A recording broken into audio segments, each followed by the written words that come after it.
Hello, today is May the 13th, 2025, and we are now in chapter 1, verse 10 of Galatians. It says, "For do I now persuade men or God, or do I seek to please men?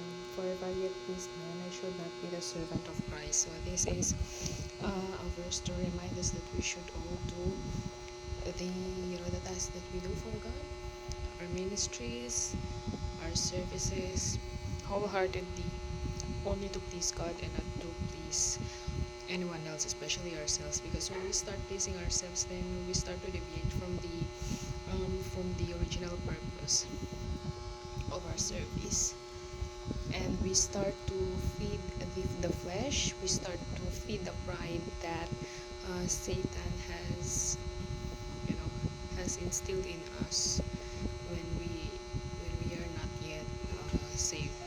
Because humans are naturally prideful, but when we became saved, when we got saved, um, the Holy Spirit started to teach us to be more humble, thus starving pride of food.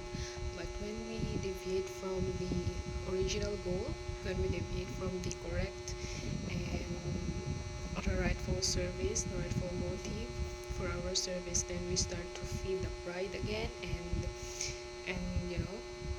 when it is fed enough, when it is well fed, pride will in return destroy us. It will in return destroy not only us but also our fellowship with God, and also our fellowship with our brethren. So let us see to it that we are always grounded, and we always